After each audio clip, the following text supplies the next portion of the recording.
আমাদের জুলাই আন্দোলনের এক সৈনিক, নাম জানি কি, না না ওসমান হাদি, ওসমান হাদিকে গুলি করে মারছে এই দেশের আপনার গন্ডগোল লাগানোর জন্য, যেন যেন এই দেশে আপনার ইলেকশন না হয়। তারেক রহমানকে আজকে দিচ্ছে না তার মায়ের কাছে, এদেরকে গুলি করে করে মারতেছে। নিশ্চয়ই ভারতের একটা ষড়যন্ত্র হচ্ছে, চিল্লাকন ঠিক কিনা? বাংলাদেশের মানুষ যখন এখন নির্বাচনমুখী হয়ে গেছে, সব দল নির্বাচনের জন্য প্রস্তুতি নিচ্ছে, ভারত থেকে ষড়যন্ত্র করছে আর ওসমান হাদিকে গুলি করে মারছে। এটা হলো ভারতের একটা ষড়যন্ত্র। শুধু বাংলাদেশে জামাত বিএনপির নেতা না, যতগুলি নেতা আছে প্রত্যেকটা নেতাকে আমি বলবো আপনারা সেফ সাইড থাকবেন। ওরা স্টার সৃষ্টি করবার জন্য গোপনে গোপনে গুলি করে আপনাদের হত্যা করবে। খালি আপনার নেতারা সচেতন থাকবেন না, যারা শ্রোতা আছেন, যারা কর্মী আছেন, তাদেরকেও সচেতন থাকতে হবে। আমাদের প্রাণপ্রিয় একটা নেতাকেও যেন ওরা আর গুলি করতে না পারে, চিল্লাকন ঠিক কিনা? সবার সচেতন থাকতে হবে। আর যারা বিএনপি জামাত অথবা অন্য অন্য দলের নেতা যারা আছেন, আপনারা খুব সেফ সাইডে থাকবেন। আপনাদের পিছনে কিন্তু ভারতের র লাগা আছে, খুব সাবধান। ওরা নির্বাচন বানচাল করবার জন্য ওরা চেষ্টা করছে যাতে এই দেশটা অশান্তি পড়ে। আমরা সেটা হতে দেব। যেমন করে জুলাই আন্দোলনের সঙ্গে যখন ছাত্ররা যখন মাঠে নেমেছিল, বাংলাদেশের আবাল বৃদ্ধ বনিতা সব মাঠে নেমেছিল। আবার বাংলাদেশের এই আপনার ইলেকশন করবার জন্য বাংলাদেশের আবাল বৃদ্ধ বনিতা সব আমরা মাঠে থাকবো। ভারতের দালালকে রুখিয়ে দেব। কারা কারা রুখে দিতে চান হাত দুটো টান করে আল্লাহকে দেখা।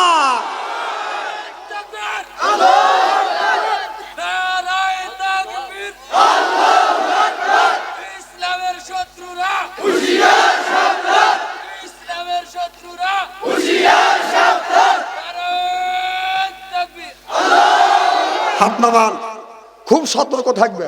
16টা বছর বিএনপি আর জামাতে ইসলামকে এমন নির্যাতনে রাখছে, দাওয়াইছে খালি কতক্ষণ। আর বেশিরভাগ আলেমদের উপরে এমন অত্যাচার করছে, আপনারা কোনোদিন দেখছেন কোনোদিন কোনো একটা আলেম দাড়ি কেটে পলাইছে? আর তোরাই বললি খেলা হবে, পাবলিক খেলার জন্য রেডি, আর দাড়ি কেটে পলাইছিস। এখন আয় আজকে হয়েছে না, ওবায়দুল কাদের খোঁজে খেলা হবে, খেলা হবে না, না খেলা হবে, তোমরাই খেলা কথা বললে। আর পাবলিক যখন খেলার জন্য রেডি, তাকে দেখা যায় পেলোয়ার আর নাই, পেলোয়ার সব মামুর বাড়িতে বলেছি। দেশে আগুন লাগাইয়া জনগণকে মারিয়া পালিয়া সাইরা গেলা ঢাকা, রাজধানী আছে ফাঁকা ফাঁকা, ও আপুরে রাজধানী আছে ফাঁকা ফাঁকা। ও খেলা হবে, খেলা হবে, শামীম ওসমান বলে না, ওবায়দুল কাদের আর কাকা করে না। ও যে খেলা হবে, খেলা হবে, শামীম ওসমান বলে না, ওবায়দুল কাদের আর কাকা করে না। ও দেশের 100 কোটি টাকা মেরে দিল্লিতে আসল লুকায়ে, রাজধানী রইয়া গেছে ফাঁকা, রাজধানী আছে এখন ফাঁকা। ও কাকুরে রাজধানী রইয়া গেছে ফাঁকা। ও যে আলেমদের ফাঁসি দিয়া কত খুশি হইয়াছ, নিজের আইনের ফান্দে নিজে ধরা খাইয়াছ। আলেমদের ফাঁসি দিয়া কত খুশি হইয়াছ, নিজের আইনের ফান্দে নিজে ধরা খেয়েছ। এখন তোমার ফাঁসি হবে, জনগণ চাইয়া দেখিবে। এখন তোমার ফাঁসি হবে, জনগণ চাইয়া দেখিবে। অদলে বদলে হবে ফাঁসি, 2 দিন পর তোমার গলায় ফাঁসি। ও ও আপুরে এখন দেখো তোমার গলায় ফাঁসি, দেশে আগুন লাগাইয়া জনগণকে মারিয়া পালিয়া সাইরা গেলা ঢাকা, রাজধানী আছে ফাঁকা ফাঁকা। ও আপুরে রাজধানী আছে ফাঁকা ফাঁকা। কোথায় রইলেন হাসান দাদা, কামরুলের ওই কামসারা? ওই কামরুল কইছে যে আপনার বাঘের হাত থেকে বাঁচা যায়, হাসিনের হাত থেকে বাঁচা যায় না। এখন কামরুল এভাবে রাতে কে লাঠি নিয়ে এভাবে রাতো কে, এখন তোর ভাগ কমে গেছে। অথকন কোথায় রইলে হাসান দাদা, কামরুলের ওই কামসারা? পলকের ঝলক গেছে মমতাজের বুক ফাটা, ও মমতাজ সংসাদে যায় না, বুক তো আর তো ফাটে না। মমতা সংসাদে যায় না, বুক তো আর তো ফাটে না। দরবেশ বাবা খাইয়া গেছে ধরা, রাজধানী আছে ফাঁকা ফাঁকা। ও কাকুরে রাজধানী আছে ফাঁকা ফাঁকা। সিল্লেকন ঠিক কিনা? আল্লামা দিলওয়ার হোসেন সাঈদীর যেদিন ফাঁসি দিলেন 200টা লোক বাজার মারা গেলেন একই দিনে। আরো লোক মরার মৃত্যুর জন্য বাজার রেডি হয়ে গেছিল। আর আমাদের আফামনির ফাঁসি যখন হইল একটা লোক জীবন দিল না, এমনকি লকডাউনও করতে পারে নাই। তাই খারাপ করেছি।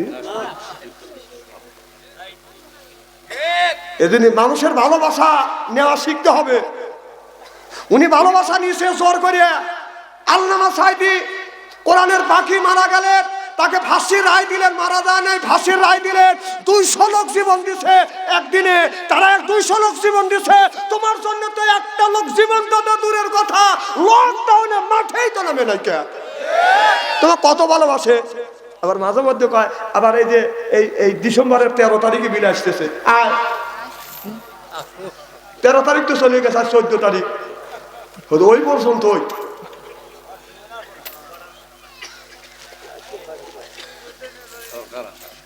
না না, তাদের লোক বলতেছে না আসুক। শোনেন, আবু জাহেল যে মরে গেছে, আবু জাহেলের প্রেতাত্মা কি নাই দুনিয়ায়?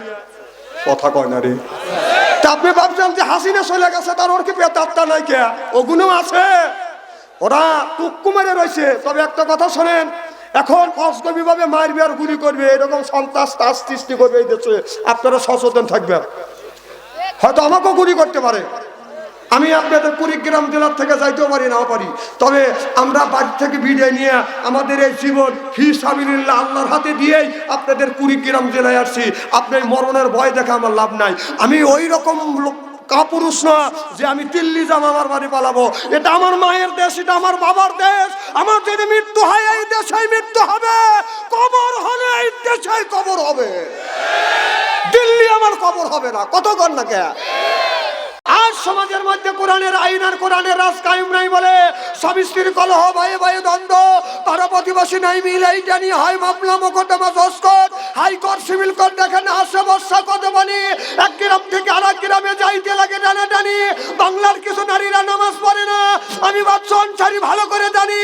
ওরা শয়তানের নারী, আল্লাহ কাদের গনি, আল্লাহ কাউরে খাওয়ায় দুধ পাতে, কারুর ঘরে উড়ায় ছাউনি। জোরকন ঠিক কিনা? আমরা আসছি কোরআনের মাহফিলে, আল্লাহর বান্দা। সুবহানাল্লাহ, জোরে কর। এই কোরআনের মাহফিলে সব মানুষ আসতে পারবে না, এটা নসিব থাকতে হবে। কি থাকতে হবে? যদি থাকে নসিবে, আপনি আসিবে। কারণ নসিবে যার আছে সেই কোরআনের মাহফিলে আসবে, যার নসিবে নামাজ পড়া আছে সেই মসজিদে যায়, যার নসিবে নামাজ নাই সে আল্লাহর ঘর মসজিদে যায় না। আল্লাহর কোরআনের কথা যে জায়গায় যেই অবস্থা হয় ওই জায়গায় আল্লাহর রহমত বর্ষিত হয়। সুবহানাল্লাহ। আল্লাহর এক বিন্দু রহমত যদি হরিণের উপরে পড়ে বেগুনে কস্তুরী হয়, হাতির উপরে বলে গজমতি হয়, এরপরে সাপের মাথার উপরে বলি মনি হয়। আল্লাহর এক বিন্দু রহমত আল্লাহর কোন বান্দার উপরে বলে ওই বান্দা আল্লাহর ওলি হয়। আল্লাহ বলে লা আল্লাকুম তুরহামুন।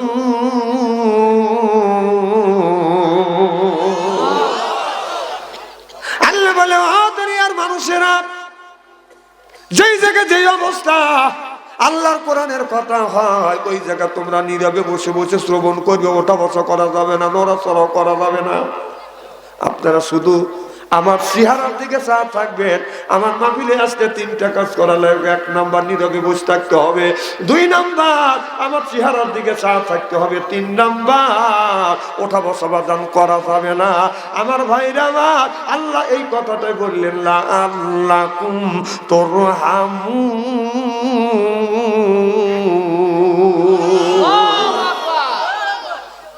আমার ভাইরা আমার, আল্লাহর কোরআনের কথা যেই জায়গাতে এই অবস্থা হয়, আল্লাহর রহমত গুণে বাদান বর্ষিত হয়।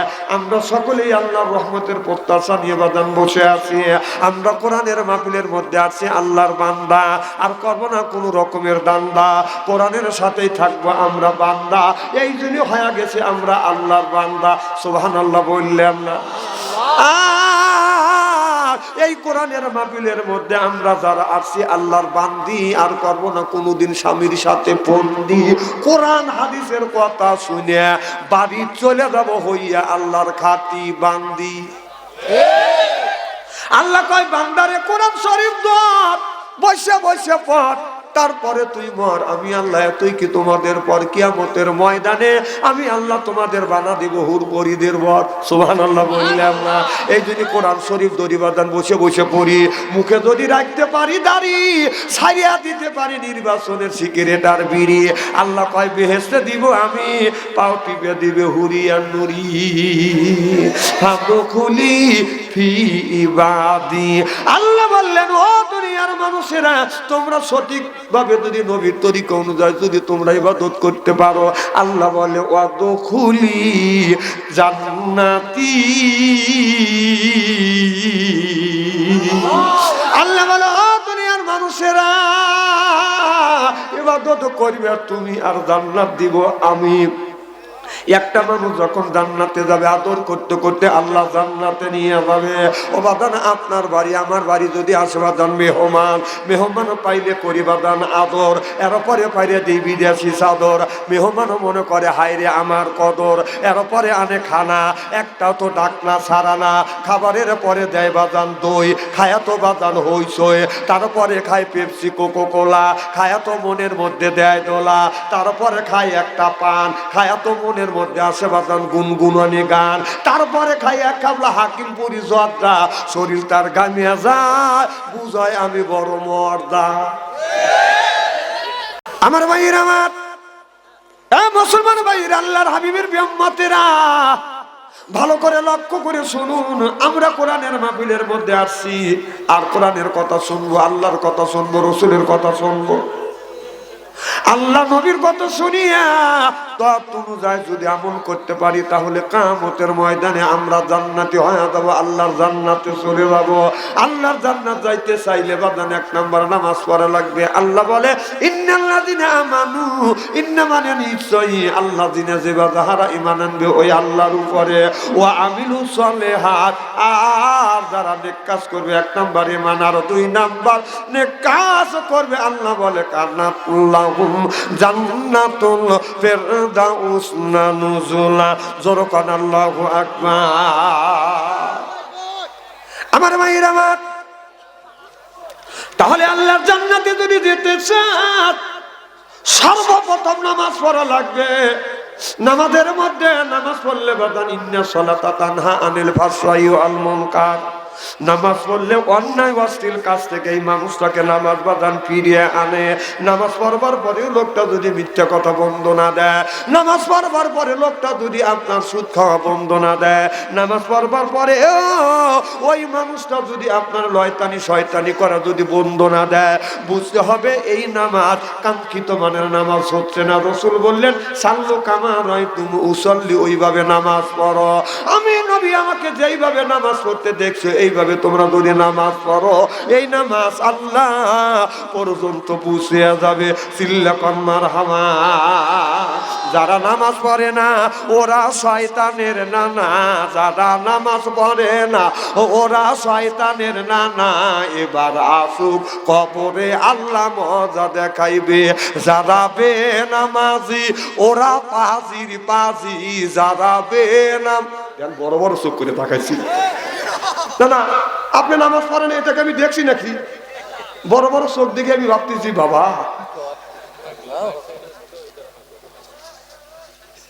আমার কথা বোঝা যাচ্ছে না? মারহাবা কম। মানুষ যদি মারা যায় কবরের মধ্যে তিনটা প্রশ্ন করবে। এক নাম্বার প্রশ্ন করবে, মান রব্বুকা ওয়া মান দীনুকা ওয়া মান নাবিয়ুকা, বলো তোমার রবকে, তোমার ধর্ম কি, তোমার নেতাকে।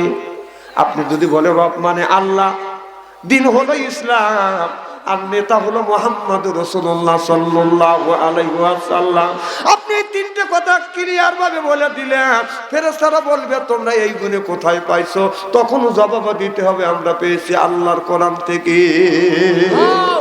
তাহলে প্রশ্ন হলো কয়টা? এদিক তাকান আরো জোরে। এক নম্বর প্রশ্ন করবে মান রব্বুকা, তোমার রবকে। আপনি বলবেন রব্বি আল্লাহ। দুই নম্বর প্রশ্ন করবে আমার দিনুকা, তোমার দিনকে, দিন হলো ইসলাম। তিন নম্বর প্রশ্ন তোমার নেতাকে, নেতা হলো মুহাম্মদুর রাসূলুল্লাহ সাল্লাল্লাহু আলাইহি ওয়াসাল্লাম। সঠিকভাবে যখন উত্তর হয়ে যাবে ফেরেশতারা বলবে এইটা তুমি কোথায় পাইছো? তখন বান্দা জবাব দিবে আল্লাহর কোরআন থেকে পাইছি। সিল্লাকান আল্লাহু আকবার। মানুষ যদি মারা যায়, প্রথম মানুষ যখন মারা যাবে কবরের যখন রাখবে, মন কানে কি ফেরেশতা এসে একটাই যে প্রশ্ন করবে মান রব্বুকা, তোমার রবকে। রাবিয়া বসতে একজন মহিলা মারা গেলেন কবরের মধ্যে, মন কানে কি ফেরেশতা এসে বলতেছে রব, রাবিয়া বলো তোমার রবকে। রাবিয়া বসতি বলতেছে আপনি কে? সুবহানাল্লাহ, একটু জোরে বলুন। আচ্ছা জিজ্ঞেস করছে মান রব্বুকা, তোমার রবকে, আর রাবিয়া বসতি প্রতি উত্তর দিচ্ছে আপনি কে। তাহলে কতটুক পাওয়ারের মহিলা হলে পাল্টা উত্তর করে। সুবহানাল্লাহ, জোরে কয়। ফেরেশতা কয় সর্বনাশ, তুমি আমাকে চেনো না? রাবিয়া বসতি কয় না, আমি আপনাকে কোনোদিন দেখিনি।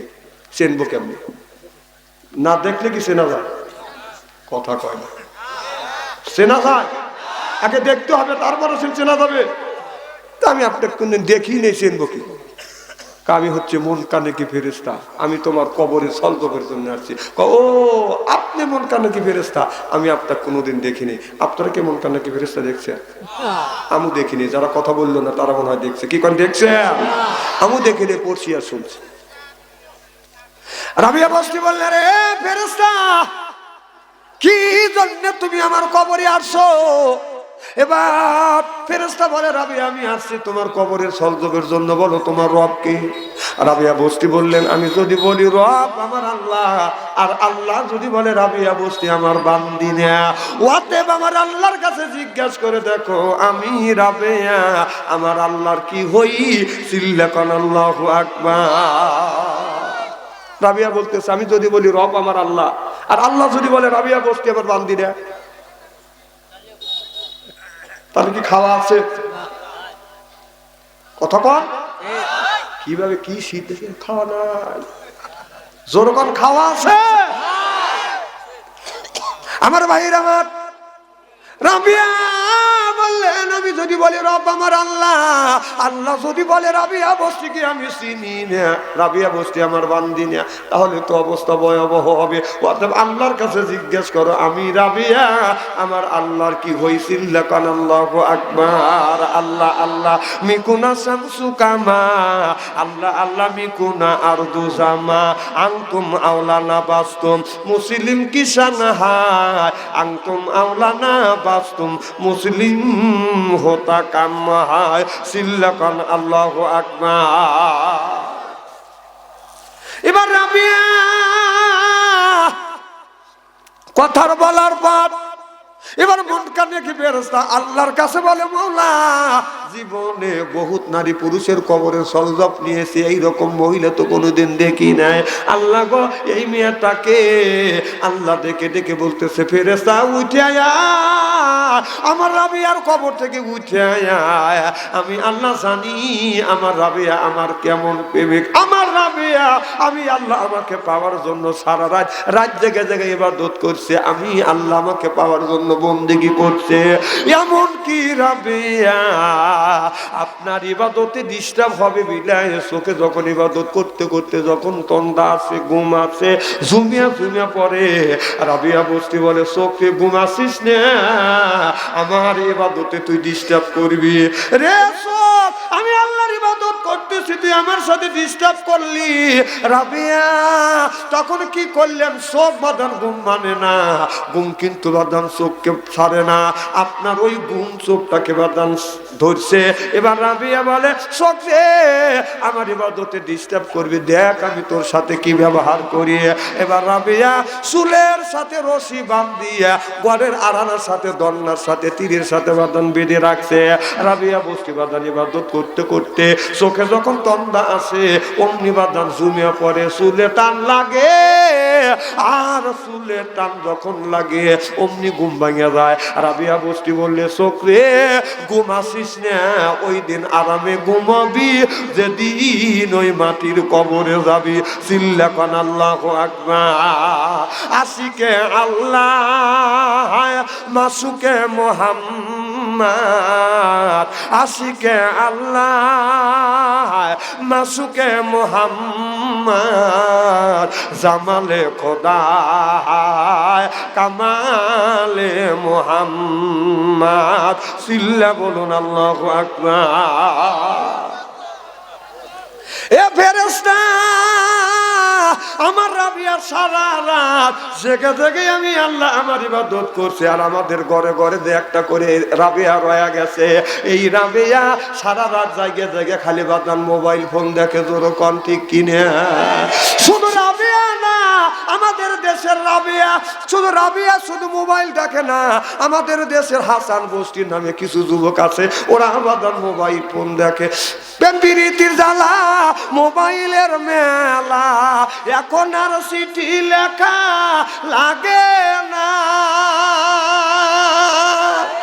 ও ছেলে সারা রাত জাগিয়া ফোনে কথা বলিয়া ও মিয়া সারা রাত জাগিয়া ফোনে কথা বলিয়া লেখা পড়াইয়া ছেলের ভালো লাগে না লেখা পড়া মিয়া ভালো লাগে না মোবাইল ফোন আসিল কি দোলা লাগিল ফজরের ঘুম তো পোলার ভাঙল না পেটে বাদ যাই থাক পরনে নাই থাক পেটে বাদ যাই থাক পরনে নাই থাক মোবাইল সেরা মিয়ার চলে না হায় হায় মোবাইল সেরা ছেলের চলে না মোবাইল ফোন আসিল কি দোলা লাগিল ফজরের ঘুম তো পোলার ভাঙল না চিল্লা বলুন ঠিক কিনে আইলো এ কি জামানা বুঝাইলে বুঝাছে না পিতা মাতার পেটে বাদ নেই ছেলে প্রেমের দিওয়ানা মোবাইল ছাড়া চলে না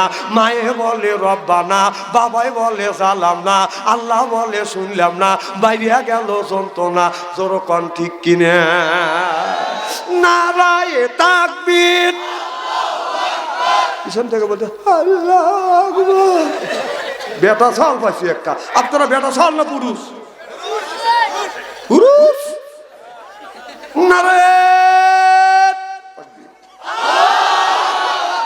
তো মোটামুটি হয়েছে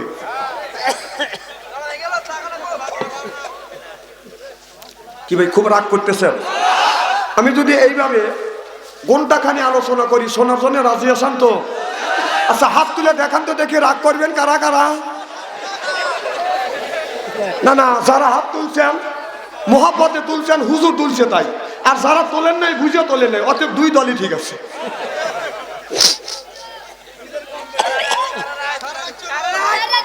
কাম দিও না তখন আমি চিনি আমার ভাইরা আমার এ মুসলমান ভাইরা আল্লাহর হাবিবের ব্যাম্মাদের ভালো করে লক্ষ্য করে শুনুন আমলে নিয়তে বাদান শুনতে হবে হযরতে আলী রাদিয়াল্লাহু তাআলা বাদান যখন নামাজে বাদান দাঁড়াইছে দুইটা ছেলে দুই পাশে রাখছে হাসান হোসেনকে একটা ছেলে ডান পাশে আর একটা ছেলে বাম পাশে দাঁড় করে হযরত আলী নামাজ পড়াইছে আল্লাহ নবী বলেছে তোমাদের ঘরটাকে গোরস্থান বানায়ো না তোমাদের ঘরটাকে নামাজের জায়গা বানাও আল্লাহু আকবার হযরত আলী নিজের ছেলেকে নামাজে যখন দাঁড়াইছে বেশি বেশি হযরত আলী সুন্নাত নফল নামাজ বাজান বাড়িতে পড়ছে, আর জামাতে যাইয়া হযরত আলী বাজান জামাতে ফরজ নামাজ গুনে আদায় করেছে। আর যখন বাজান 15 দিন 1 মাস হয়ে যায়, মা বিড়ালটা ছোট্টবেলা থেকে বিড়ালটাকে শিকার করবার জন্য বাজান ট্রেনিং দেয়। মা বিড়ালটা একটা ইন্দুর ধরে নিয়ে আসে, এই ইন্দুরটাকে বাজান মারে না, ঘাড়ে কামড় দিয়ে ওই আপনার বাচ্চাটা আছে বাচ্চাটাকে ট্রেনিং দেওয়ার জন্য বাচ্চার সামনে এই বিড়ালটা আপনার ইন্দুরটা ছাড়িয়ে দেয়। ইন্দুর চুপচাপ করে থাকে আর মনে মনে চিন্তা করে আমি যদি নড়াচড়া করি অমনি ঘাড় বাইরে ধরবে। কথা বুঝতেছেন না? আর মা বিড়ালটা বাচ্চাটাকে বলে একটা পা দিয়ে এরকম করে থাপা দেয়, ধর। এবার মা বাচ্চা বিড়াল বলে মা আমি কেমন করে ধরবো, মরাটাকে আমি কেমন করে ধরবো? মা বলে মরে নাই, তাজা আছে। এক হাত দিয়ে ছেলেকে থাপা দেয়, আর এক হাত দিয়ে আপনার ইন্দুরকে এরকম করে ট্যাংলা দেয়। ইন্দুর যখন নড়াচড়া করে আর বাচ্চা বিড়ালটা ইন্দুরের গার বাইরে ধরে ধরে কম ঠিক কিনে। একটা বিড়াল নিজের সন্তানকে আপনার শিকার করবার জন্য ট্রেনিং দিচ্ছে, আর আপনি বাবা হইয়া আপনার ছেলেকে নামাজের আপনি ট্রেনিং দিচ্ছেন না। আপনার ছেলের বয়স হলো 10 বছর, তার হাতে দিচ্ছেন স্ক্রিন টাচ মোবাইল কিনে। আপনার মেয়ের বয়স হলো আপনার 8 বছর 10 বছর, তার হাতে আপনি স্ক্রিন টাচ মোবাইল কিনে দিচ্ছেন। আপনার এই ছেলে এই মেয়েটা ছোটবেলা থেকে আপনার নামাজের ট্রেনিং পায় নাই, এরা পাইছে বাজান প্রেমের টেলি।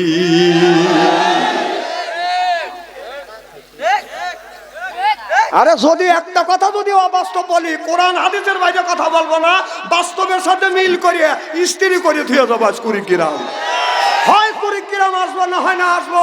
এক কুড়িগ্রাম কষাকাটা থানা না আসলে বাদ সংসারে কি হবে? আমার ভাইরা আমার এক কুড়িগ্রাম জেলার যুবকেরা মায় মুরব্বীরা ভালো করে লক্ষ্য করে শুনুন। আজকে এই ছেলে মেয়েকে নষ্ট করার মূল নায়ক হলো বাবা, আর মূল নায়িকা হলো বাদান মা। আপনাদের এই কি গ্রাম? আপনাদের কষাকাটা থানার ভিতরে যদি আপনার 200 জন যদি যুবক যুবতী থাকে, তাদের কাছে যদি স্ক্রিন টাচ মোবাইল যদি থাকে, আপনি রাত 12টার পরে আপনাদের এই গ্রামের মধ্যে যদি 50টা যুবক যুবতী থাকে, তাদের কাছে যদি স্ক্রিন টাচ মোবাইল থাকে, রাত 12টার পরে আপনি মেসেঞ্জারের মধ্যে ঢুকে দেখেন, ফেসবুকের মধ্যে ঢুকে দেখেন, 50টা যুবক যুবতীর মধ্যে তার 45টা রাত 12টার পরে লাইনে রয়েছে। না, ও লাইনে থেকে কি করতেছে? তাহাজ্জুদ নামাজ পড়তেছে। কথা কন না কে? ও তাহাজ্জুদ নামাজ পড়তেছে না, ও মা বাবাকে জাহান্নামে নেওয়ার জন্য উঠে পড়ে লাগছে। রাত 9টায় ঢুকছে, 3:30 পর্যন্ত এরকম করে খালি দেখতেছে। কথা কন? প্রেম করতে করতে প্রেমের একেবারে সেঞ্চুরি করছে। আরে কিসের রং? ডাইরেক্ট আবার রং নাম্বার। এখন যদি যুবক যুবতীদের মোবাইল যদি চেক করি, কম করে হলেও আপনার 20টা 30টা মেয়েদের মোবাইল নাম্বার পাবো। ও কি করতেছে? বাবা 3টে ছেলে, 3টে ছেলের হাতে স্ক্রিন টাচ ফোন দিছে। মেয়ে হলে 3টা, তার কাছে স্ক্রিন টাচ ফোন দিয়ে বাবাটা মসজিদের আগের কাতারে বসে কাঁদতেছে, রহমানা আল্লাহ আল্লাহ। এবি ভ্যাক করে বেরবা, তোর ভ্যাক করে বেরবানের 5 পয়সার দাম নাই। তোর নামাজ, তোর রোজা, তোর হজ, তোর যাকাত সব চলে গেছে। তোর ছেলের মোবাইলের ভিতরে কোরআন খুলিয়া দেখ, কথা কর লাগে। আমি না বলছি স্ত্রী করে থুয়ে দেবো আজকে। এবি ভ্যাক করে বেরবা। যার কাছে স্ক্রিন টাচ ফোন আছে, ও যে অশ্লীল অর্ধ উলঙ্গ ছবি দেখে নাই, আমি আর বিশ্বাস করি না।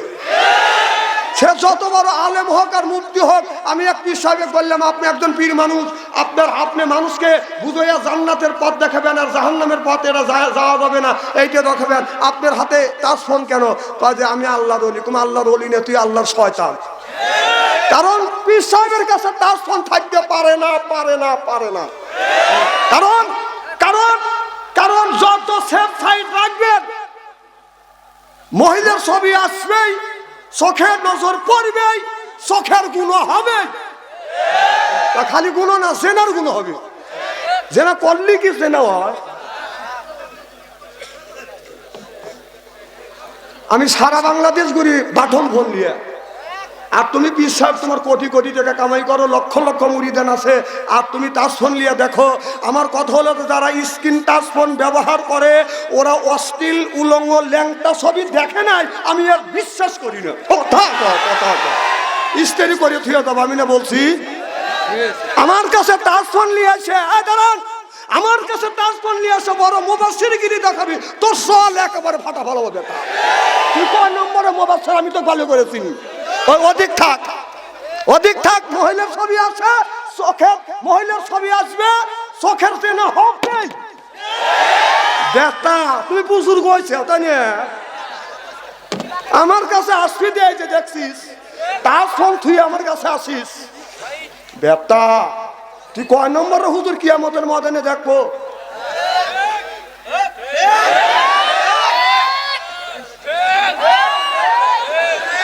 এইটাই কুড়িগ্রাম জেলা আমার প্রথম ওয়াজ, কষাকাটা থানা। আর মনে করবো আজকেই জীবনের শেষ, তেল তেলে ওয়াজ বাপসু আনসারি করে না। তুমি রাগ করবে, তুই রাগ করলে তো আমার কি রে? আমি ওয়াজ করি এক আল্লাহকে খুশি করবার জন্য। পুনরায় দাবাত হোক বাপসু আনসারি এটা চায় না। তবে আমাকে আল্লাহ দুনিয়ায় পাঠানো 50,000 বছর আগে আল্লাহ রিজিক দিছে, তারপরে আল্লাহ আমাকে দুনিয়ায় পাঠাইছে। আমার রিজিক কেউ নিতে পারবে না। তাজ শুনলে আমার কাছে বুজুর্গিরি দেখাবি। কত মৌলবী দেখলাম তাজ শুনলে আমার সামনে ইমামতি করে না। আমি জানি তুই যে তাজ শুনলে তুই তো উচ্চ, তার চোখে যে না হয় বেটা। ভাই রাগ করতেছে, ভাই বলতেছে ঠিক। বাবা দাঁড়ালেন কি আপনি? আমি কিন্তু আগে বলছি আমার ওয়াজে আসা যায় যাওয়া যায় না। আমার দেখে আনেন নাই। আমার 1 নাম্বার এখানে বসে থাকা লাগবে, আর আমার চেহারার দিকে চাওয়া থাকে। চেহারা কি একবারে খারাপ নাকি? আরে কিসের সালমান খান?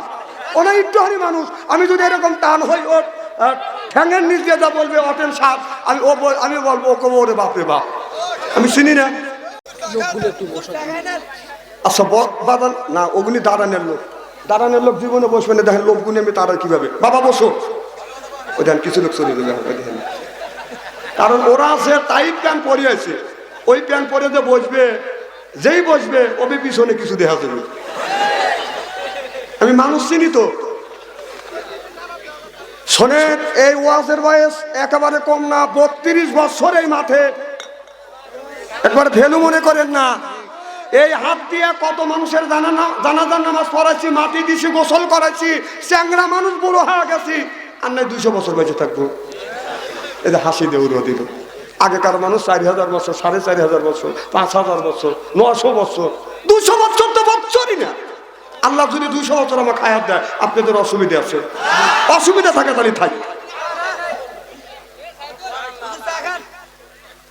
এত পাম দেওয়া লাগবে খা, তুই এসে খা।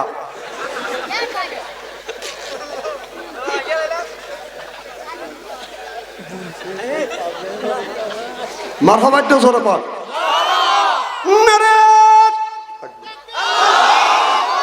আমার ভাইয়ের, আমার মুসলমান ভাইরা, আল্লাহর হাবিবের প্রেমমাত্রা ভালো করে লক্ষ্য করে শুনুন না, বলে নিয়তে বাদান শুনতে হবে। হযরত আলী রাদিয়াল্লাহু তাআলা এইভাবে কেন নিজের ছেলেকে বাদান নামাজের ট্রেনিং দিচ্ছে। আমিরুল মুমিনিন খলিফাতুল মুসলিমিন বাদান, তিনি হলো বাদান অর্ধ পৃথিবীর প্রেসিডেন্ট।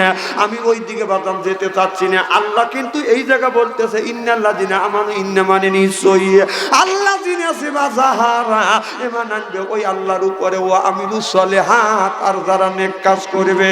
নেক কাজের মধ্যে নামাজ আছে, রোজা আছে, হজ আছে, যাকাত আছে, ভালো ভালো কাজ যারা করবে, আল্লাহ ওই মানুষটাকে বাজান যখন জান্নাতে যাবে, জান্নাতে যখন দিবে, একা একা জান্নাতে দিবে না, আল্লাহ জোড়ায় জোড়ায় আল্লাহ জান্নাত দিয়ে দিবে।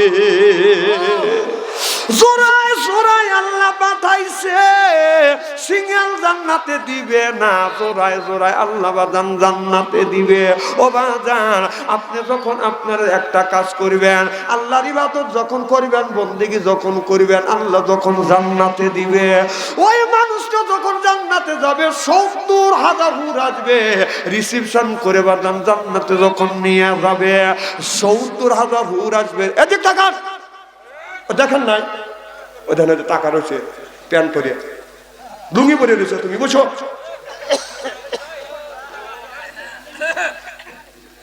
ওর চেহারা কি আমার সে ভালো নাকি? খুব খারাপ লাগতেছে নাকি? মারহাবা কর। কি জানে বলতেছিলাম, অন্যদিকে তাকালে এই কথাগুলি মগজের মধ্যে ঢুকবে না। আর দোষটা তো আপনার না, দোষ হলো শয়তানের। শয়তান ধোকা দিচ্ছে, অধিক টাকা বাচ্চনের কথা তোর কানের মধ্যে ঢুকলে তুই আমল করবি, আমল করলি তাহলে আমার ভাত চলে যাবে। শয়তান ধোকা দিচ্ছে, দোষ কিন্তু আপনার না, শয়তানের। যখন মন বলবে চোখ ওদিক যাবে, তখন বুঝতে হবে শয়তান আপনাকে ধরছে। আমার ভাইয়ের আমার জোরে জোরে বেহেশতে দিবে, এর মানে হলো স্বামী যখন বেহেশতে দিবে, স্বামীকে যখন আল্লাহ বলবে স্বামী তুমি জান্নাতে যাও, একটা টিকিট ধরা দিবে, এই স্বামীতে আপনার টিকিট নিয়ে জান্নাতের দরজার সামনে গিয়ে দাঁড়াইবে, আর জান্নাতের মধ্যে প্রবেশ করবে না, ঘুরিয়ে দাঁড়াবে। আল্লাহ বলবে বান্দারে আমি তোমাকে জান্নাতে দিলাম, তুমি টিকিট নিয়ে জান্নাতে ঢুকলে না কেন? বান্দা বলবে আল্লাহ তুমি আমাকে জান্নাতে দিছো একা একা, কিন্তু তুমি বলেছো জোড়ায় জোড়ায় জান্নাত দিবে। ও মাওলা, আমার বউ আমার বিবি আমার খেদমত করছে, রান্না বাড়া করছে, আমি মাঠের থেকে আসছি, আমার বিবি রান্না বাড়া করছে, এরপরে মাঠের থেকে আসছি, বিবি এইরকম করে বাতাস দিছে, মাঠের থেকে আসছি, বিবি আমাকে খাবার দিছে, খাবারটা এইরকম করে বাতাস দিয়ে দিয়ে আমারে খাওয়াইছে, আমারে গোসল করা দিছে, আমার বিবি কত আমার আদর যত্ন সেবা করছে। আল্লাহ যেই বিবি জীবন ভর আমার সেবা করলো, আমার খেদমত করলো, আল্লাহ আমার বউকে রেখে আমি জান্নাতে যাব না। আল্লাহ বলে তোমার বউ তো জাহান্নামী হয়ে গেছে, তোমার বউর নেকি কম হয়ে গেছে, তুমি একা একা জান্নাতে যাও। বান্দা তখন বলবে আল্লাহ আমার বউকে যখন জান্নাতে দিলে না, তোমার থেকে তুমি নাও, আমি তোমার জান্নাতে যাব না। আর তোমার যদি জান্নাতে যাই, আমার বউটাকে আমাকে সাথে দেওয়া লাগবে। আল্লাহ বলবে ফেরেশতা যা। আল্লাহ বলবে বান্দারে আমি দিতে জানি নিতে জানি না, এইটার নাম হলো আল্লাহ। সিল্লাকান আল্লাহু আকবার। যে আল্লাহ দেয় সেই যে ব্যক্তি দেয় সে দেয় না, সেই কে? আরো জোরে, জোর হলো না। যিনি দেয় তিনি আর জীবনে ফেরত নেয় না, তিনি হলো আল্লাহ। আল্লাহ বলে বান্দা আমি টিকিট দিছি, আর তোর টিকিটটা ফেরত নেব না। আল্লাহ বলে ফেরেশতা যা, আমার বান্দার বউকে তুমি নিয়ে আসো। এবার বউটাকে ডাকে আনবে, বান্দা বউটা পায়া বউর মুখের দিকে তাকাইবে, এরপরে আপনার দুইজন কেনে আঙুল ধরবে, বিবি ধরবে স্বামীর কেনে আঙুল, আর স্বামী ধরবে বিবির কেনে আঙুল, দুইজন আনন্দের সাথে একই জান্নাতে অবস্থান করবে। নারে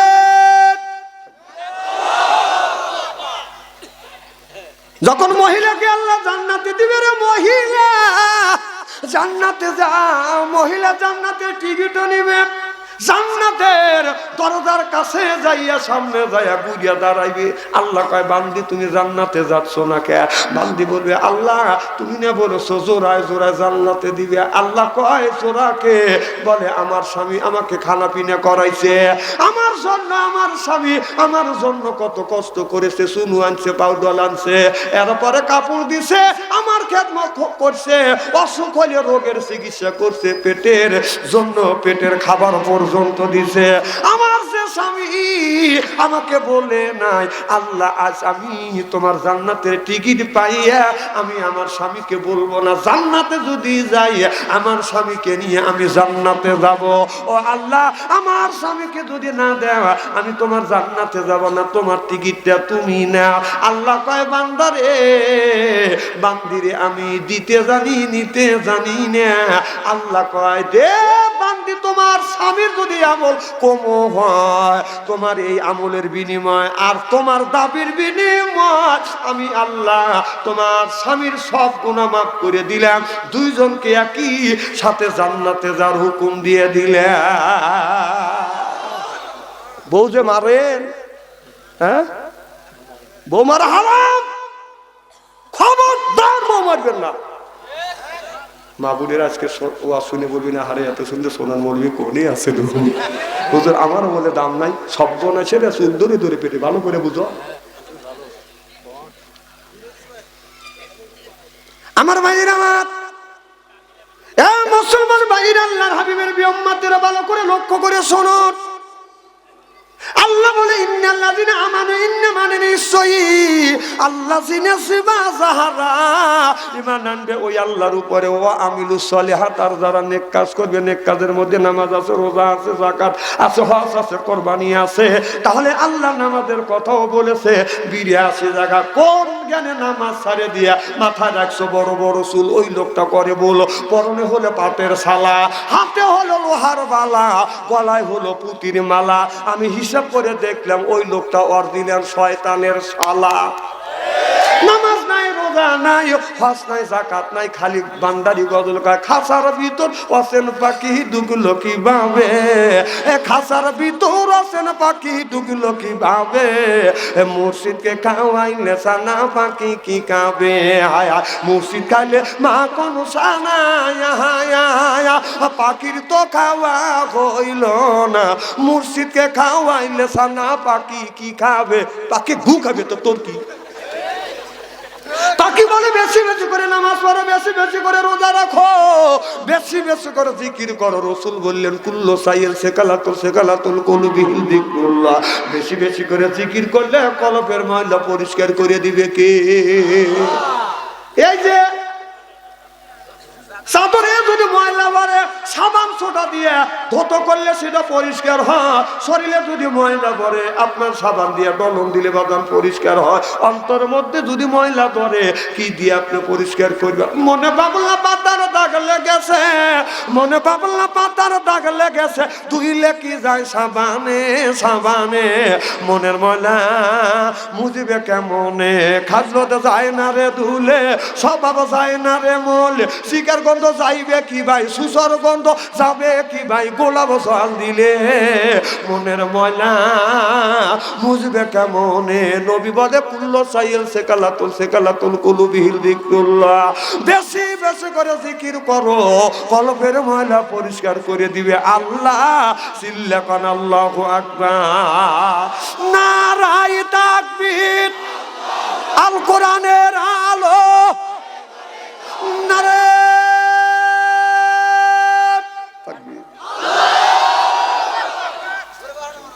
আসলে কি আপনাদের কষ্ট দেওয়ার জন্য আসছে? চলবে তো ঘন্টা খানি মারহাবা কর। আমার ভাইয়ের, আমার মুসলমান ভাইয়ের, আল্লাহর হাবিবের বিউম্মতেরা ভালো করে লক্ষ্য করে শুনুন বাদান, আমলে নিয়তে বাদান শুনতে হবে। আমার ভাইরা, আমার হযরত ওমর রাদিয়াল্লাহু তাআলা আনহু বাদান অর্ধ পৃথিবীর বাদান প্রেসিডেন্ট। রাস্তা দিয়ে বাদান হাঁটতেছে, হাঁটতে যাইতে যাইতে যাইতে যাইতে লক্ষ্য করে দেখে মরুভূমির ভিতর দিয়ে হযরত অর্ধ পৃথিবীর প্রেসিডেন্ট হযরত ওমর যায়। কিন্তু ওমর লক্ষ্য করে দেখে পশ্চিম পাশে একটা পাহাড়, আর পাহাড়ের পূর্ব পাশে বাদান একটা মরুভূমি আছে। এই মরুভূমি একটা মাঠ আছে, এই মাঠ আর পাহাড়ের পাশ দিয়ে বাদান একটা রাস্তা, আর এই রাস্তা দিয়ে একটা যুবতী মহিলা বাদান দুর্বল ভাবে বাদান হেঁটে যাচ্ছে। ওমর মনে মনে চিন্তা করে, আল্লাহ মরুভূমির ভিতরে এদিকে আপনার পশ্চিম হলো পাহাড়, একটা মিয়া পাহাড়ের পাশ দিয়ে একা একা হেঁটে যাচ্ছে। পাহাড়ের শেষে মেয়েটা মনে মনে চিন্তা করছে, এইটা মনে হয় একটা রাস্তা, এই রাস্তা দিয়ে গেলে সামনে আমি গ্রাম পাবো। কিন্তু এই মন্তব্য করিয়া মেয়েটা, এ যুবক, আমি দেখতেছি তো না, ও কয়ে আছে যে 10:30 বাজবে, ওবি মিস কল দিবে, ওর প্রেমিকে কয়ে আছে ওই ঠিক 10:30 বাজছে, মিস কল দিছে, হন উঠে দেখছে। এই প্রেমিক কি তুই একা না আরো প্রেমিক 2-4 জন আছে এখানে? আরো প্রেমিক আছে না? এরা সব প্রেমিকের যদি নিষেধ করে তুই আসতে পারে, আর প্রেমিককে তুমি এত ভালোবাসো, তুই যা, তোর প্রেম জয়যুক্ত হবে না। আমি অভিশাপ করলাম, যা, তোর প্রেম ভেঙে দেবে।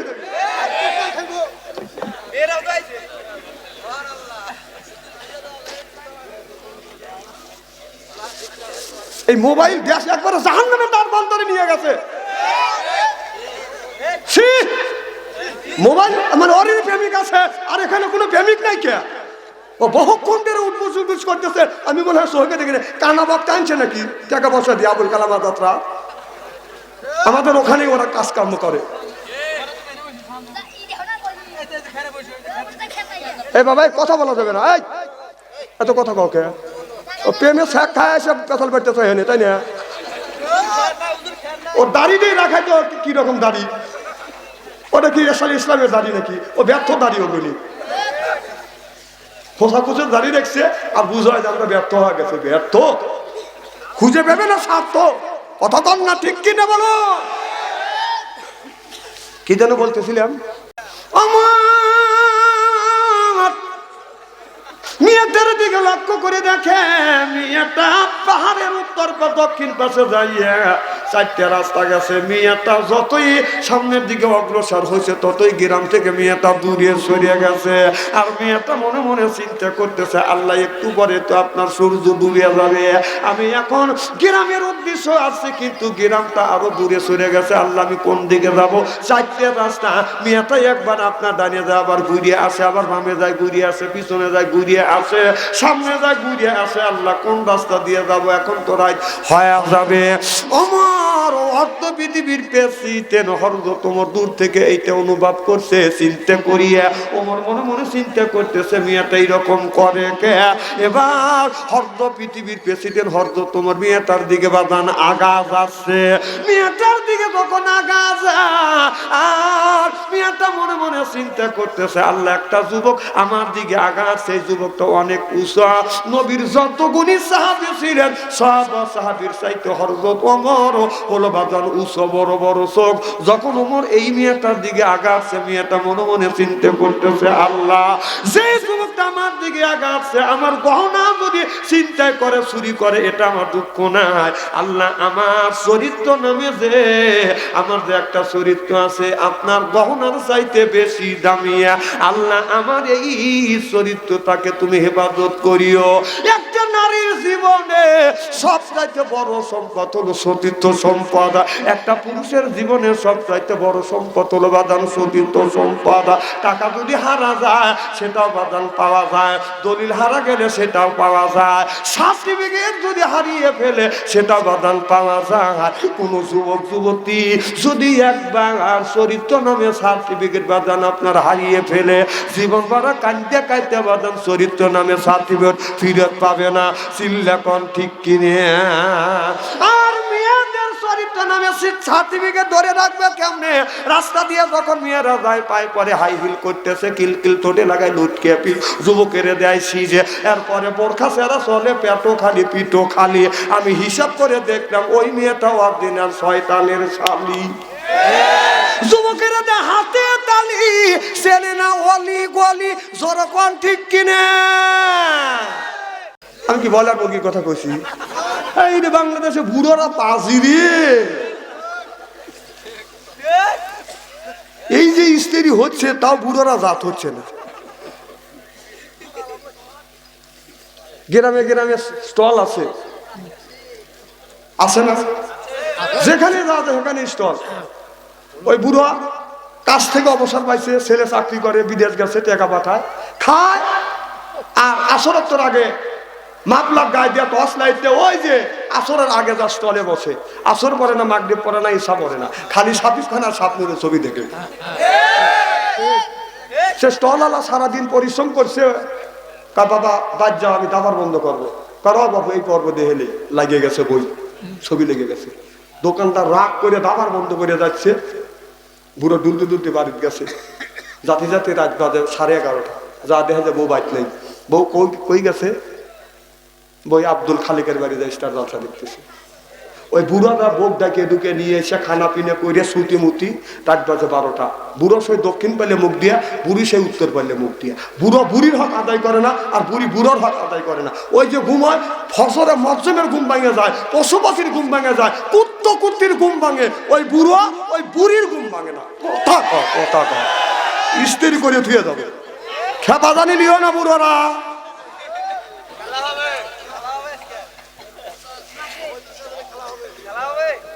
মার হবারটা জোর কর। আমার ভাইরা, আমার মেয়েটার দিকে আগা যায়, মনে মনে চিন্তা করে আল্লাহ, এই মেয়েটা বলে আল্লাহ আমার চরিত্র নামে সার্টিফিকেট তুমি বাঁচাও। আল্লাহ এই যুবকটা আমার চরিত্রের উপরে যদি আক্রমণ করে, কেউ বাঁচানোর মানুষ নাই তুমি ব্যতীত। হযরত ওমর মেয়েটার দিকে যতই আগা যায়, মেয়েটা ততই অস্থির হয়ে যায়। বাদান আপনার মেয়েটা দুর্বল হয়ে যাচ্ছে, আর মনে মনে চিন্তা করতেছে আল্লাহ আমি কি করব, ও মাওলা তুমি আমাকে রক্ষা করো। এইরকম করতে করতে হযরত ওমর মিয়াটার কাছে যখন গেছে, আর হযরত ওমর মিয়াটা হযরত ওমরকে দেখে বাদান দৌড় দিছে। হযরত ওমর বলে মা ভয় পাও না রে মা। যখন মা বলে ডাক দিছে, মিয়াটা বাদান ব্রেক করছে। হাত ব্রেক করলে গাড়ি যখন বাদান ধুমা ওরে, ওই রকম মিয়াটা বাদান হাত ব্রেক করছে। কারণ মিয়াটা মনে মনে চিন্তা করতেছে যে এই যুবকটা আমাকে মা বলে ডাক দিছে, অন্তত আমার সবকিছু ক্ষতি হইতে পারে, অন্তত আমার ইজ্জতের কোনোদিন ক্ষতি হবে না। চিল্লাকান আল্লাহু আকবার। হযরত ওমর যখন মা বলে ডাক দিছে, মা গো মা তুমি ভয় পাও না। মেয়েটা দাঁড়িয়ে গেলে, বাবা আমি তোমারে দেখে ভয় পাচ্ছি। মেয়েটা যখন ওমরকে বাবা বলছি, আর কোন যুবক যদি যুবতীকে মা বলে ডাক দেয়, আর যুবতী যুবককে যদি বাদান মা বলে ডাক দেয়, ওই জায়গা শয়তান ধোঁকা দিতে পারে না। শয়তান তওবা করে দৌড় দেয়। আল্লাহ যেই জায়গা মা বেটা সম্পর্ক হয়ে গেছে, এই জায়গা আর শয়তানি করা চলবে না। চিল্লাকান আল্লাহু আকবার। হযরত ওমর বলে মারে মা কই যাও, এখানে কেন? মেয়েটা ডেকে বলে বাবা আমি যাচ্ছি অর্ধ পৃথিবীর প্রেসিডেন্ট হযরত ওমরের সাথে দেখা করবার জন্য। ও বাবা তুমি কি অর্ধ পৃথিবীর প্রেসিডেন্ট ওমরকে চেনো? হযরত ওমর বলে মা আমি ওমরকে চিনি। সুবহানাল্লাহ বললে আল্লাহ এই কথাটা কাকে জিজ্ঞেস করতেছে? হযরত ওমরকেই বাদান জিজ্ঞেস করতেছে আপনি কি হযরত ওমরকে চেনেন? বলে হ্যাঁ আমি হযরত ওমরকে চিনি।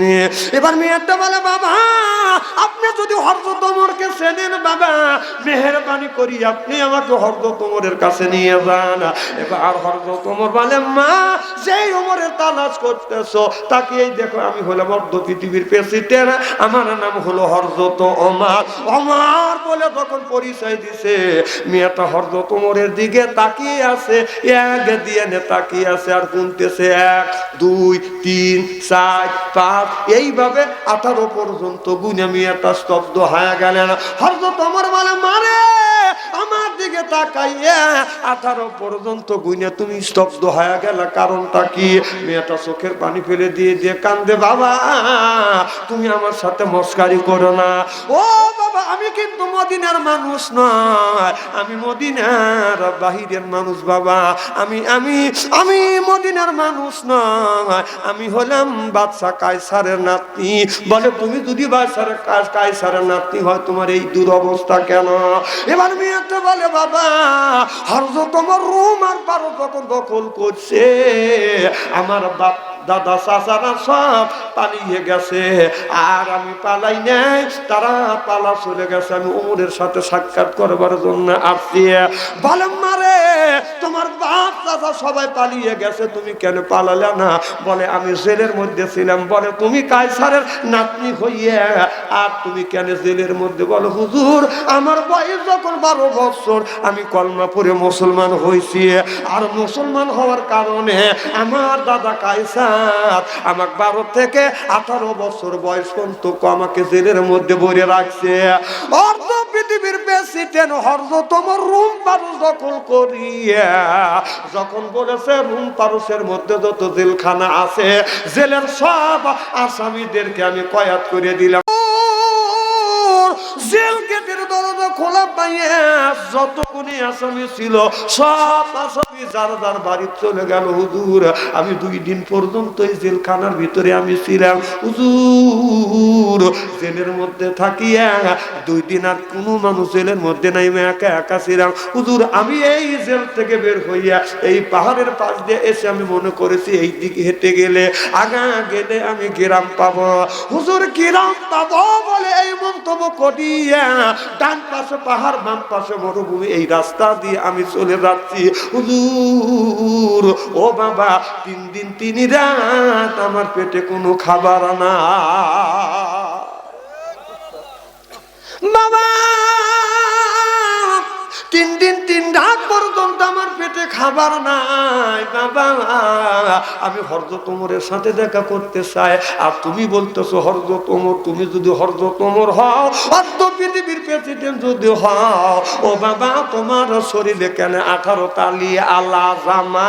আমাদের দেশে অনেক নেতাই আছে জ্যৈষ্ঠ মাসে গরমের মধ্যে গামছা কাঁধে রাখা যায় না, ঘাড়ে রাখা যায় না, আর নেতারা এইরকম মোটা মোটা কোট গায়ে দিয়ে খালি গোরে কথা কয় না রে।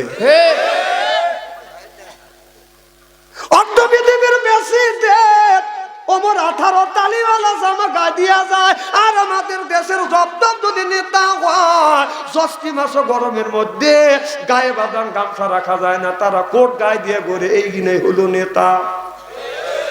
এখন কথা বলে জোরকন এখন না আলো হলো না, খুব খারাপ লাগে থুয়ে দিই। হযরত ওমর বলে মা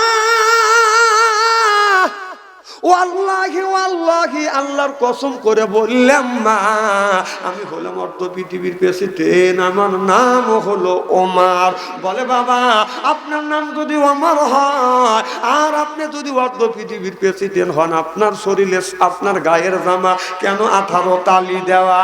হযরত ওমর বলে মা আমি মোটা খাই মোটা পরি, তালিয়ালা জামা আমি বেশি পছন্দ করি।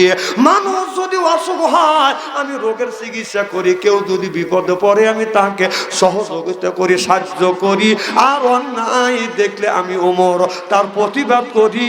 চিল্লাকান আল্লাহু আকবার, নারে আমার ভাইরা, মুসলমান ভাইরা, আমি আপনাদের সামনে বাজান উপস্থাপন করব, একটা ওয়াজ করব। একই দিনে 2টা মেয়ে বিয়ে হয়েছে, এরকম হয় কি হয় না? একই দিনে 2টা মেয়ে বিয়ে হয়েছে। বিয়ে করিয়া যখন বাসর ঘরে তুলে দিতে গেছে, ছোট মিয়া বড় জামের ঘরে বাদান গেছে, বড় মিয়া ছোট জামের ঘরে বাদান চলে গেছে। 2 দিন হয়ে গেছে, মা বলতেছে স্বামী রে একই দিনে 2টা মেয়ে বিয়ে দিলাম, দেখে আইসো মেয়েটা কেমন আছে। বাবা এবার বড় মিয়ার ঘরে বাড়িতে গেছে, যায় দেখে বড় নাই, ওই বাড়িতে হলো ছোট মেয়ে, দৌড় ছোট মিয়ার বাড়িতে গেছে, ওই বাড়িতে বড় মেয়ে, অর্থাৎ বড় মিয়া ছোট জামের ঘরে, ছোট মিয়া বড় জামের ঘরে। 2 দিন হয়ে গেছে, বাসর ঘর হয়ে গেছে। আল্লাহ এবার ওই আল্লাহর বান্দা কান্দে আর বলে আল্লাহ আমি বড় মিয়া বিয়ে দিছি বড় জামের ঘরে, কিন্তু বড় মিয়া ছোট জামের ঘরে, ছোট মিয়া বড় জামের ঘরে, উল্টো পাল্টা হয়ে গেছে। আল্লাহ সারে সর্বনাশ হয়ে গেছে, এখন আমি কি করব? আল্লাহর ওলি ইমামে আযম আবু হানিফা রাহমাতুল্লাহ আল্লাহর কাছে যা বললেন হুজুর উল্টো পাল্টা হয়ে গেছে, বড় মিয়া ছোট জামের ঘরে, ছোট মিয়া বড় জামের ঘরে, কি করা যায়? আল্লাহর ওলি বলে চিন্তা করো না, সুন্দর ইসলামে মাসালা আছে, চিল্লা কর মারহাবা। একটা মেয়ের বিয়ে হয়েছে, 6 মাস ধরে বিয়ে হয়েছে, 8 মাসে গর্ভবতী। স্বামী বলে বিবি রে 6 মাস ধরে বিয়ে করছে, 8 মাসে গর্ভবতী, এ বিবি কার সাথে এই অপকর্ম করলে, পাপের বোঝা আমার মাথায় চাপিয়ে দিলে?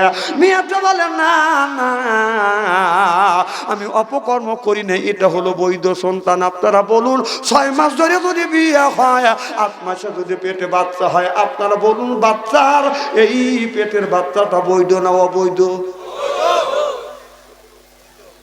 চেয়ারম্যান, মেম্বার, এমপি মেয়ের মা বাবা, ছেলের মা বাবা, গ্রামের মাতবার আর প্রধান দাবাদান বিচার করিয়া বলতেছে 6 মাস ধরে যদি বিয়ে হয়, 8 মাসে যদি গর্ভবতী হয়, সবাই বলে এই বাচ্চাটা অবৈধ বাচ্চা। আর ছেলেটা বলল এইটা যদি অবৈধ সন্তান হয় তাহলে আমি কেন পাপের বোঝা মাথায় টানবো, এই বউটা আমি রাখবো না, বউটাকে তালাক দিব। এবার মেয়েটা বলে আমি তোমাদের বিচার মানি না, আমি এই বিচার অর্ধ পৃথিবী হর্দ তোমরের কাছে আমি দেব, ওমরের কাছে বিচার সানি করব। ওমর যদি বলে বাচ্চা অবৈধ তাহলে আমি অবৈধ। তবে খোদার কসম করে বললাম এটা অবৈধ সন্তান না, এটা হলো বৈধ সন্তান। আসিল্লাকান আল্লাহু আকবার। এই ওয়াজটা কি শুনবেন? শুনবেন আমার ভাইরা আমার?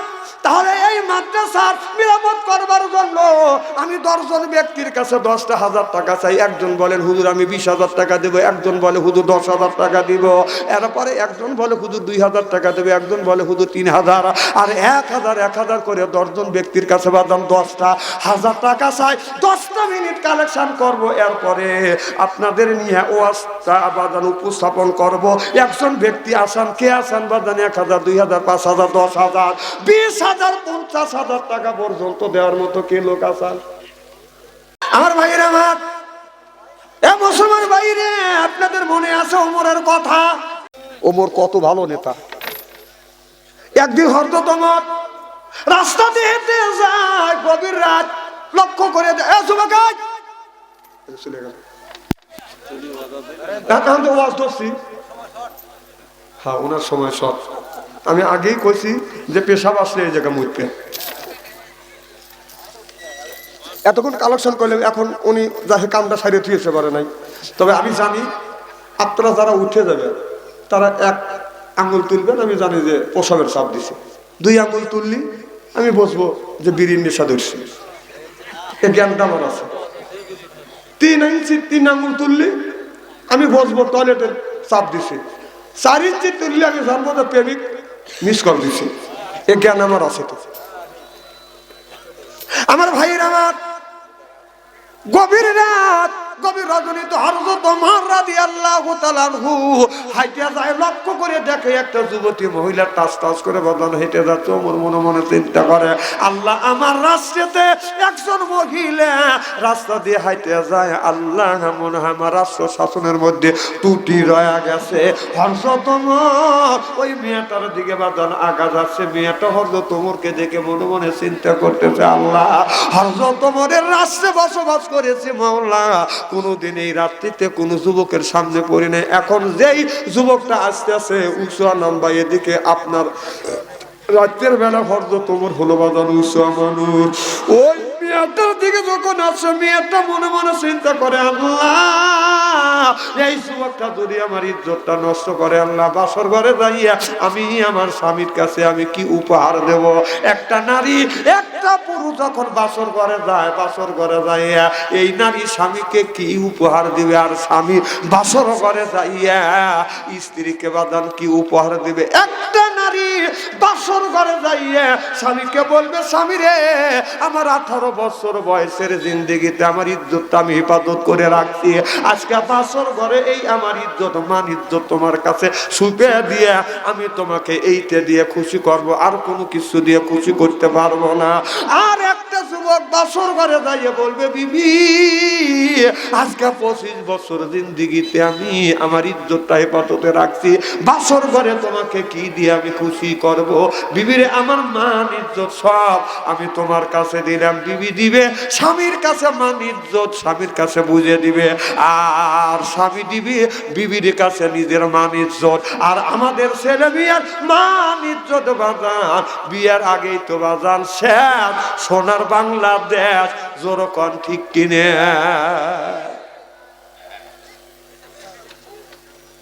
আমার ভাইয়ের আমার কথা কি অবাস্তব বলতেছি?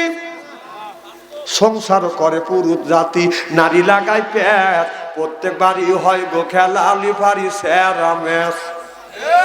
ঘরে জ্বালা বাইরে জ্বালা, জ্বালার নাইকা শেষ, নারী জাতি নষ্ট করলো সোনার বাংলাদেশ। প্রেম প্রীতি ভালোবাসা নারী করে শুরু, হিসাব করে দেখলাম নারী প্রেমের নাতের গুরু। প্রেম করো না নারীর সাথে, যুবক হবে সর্বনাশ। বিয়ের আগে প্রেম করিলে খাইবে বড়বাস। প্রেম প্রীতি ভালোবাসা করো বিয়ার পরে, বিয়ার আগে প্রেম করিলে জাহান্নামে যাবে। চিল্লা কর ঠিক কিনে? আমার ভাইরা, আমার মন মেয়েটার কাছে যখন গেছে, আর মেয়েটা কোনো কথা কয় না। মেয়েটা মনে মনে চিন্তা করতেছে, আল্লাহ আমার মনে হয় মাটি ফাইটে গেলে আমি মাটির মধ্যে মনে হয় পালাবো। হযরত ওমর চিন্তা করে, মেয়েটা ভয় পাচ্ছে। কিরে মা, তুমি এই জায়গা কেন? মা বলে যখন ডাক দিছে, মেয়েটা বলে, বাবা আমার বাড়ি 2 থেকে 3 কিলোমিটার দূরে, আমি প্রত্যেক দিন এই রাস্তা দিয়ে যাতায়াত করি, আমি কোনোদিন কোনো পুরুষের সামনে পড়ি নাই, আপনার সামনে পড়ে গেছি। ওমর বলে, মা চলো মা, আমি তোমাকে বাড়ি পর্যন্ত আগা দিয়ে আসি।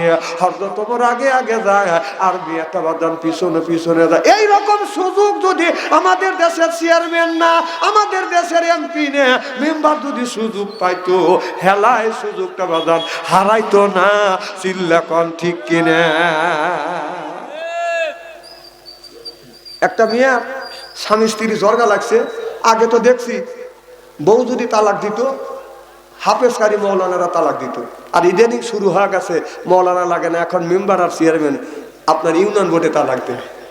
কথা বল। একটা যুবতী মেয়ে তালাক দিছে, মেয়েটা কাঁদতেছে, যাহারে বিয়ে হলো 3 মাস ধরে, আর স্বামী আবার তালাক দিল।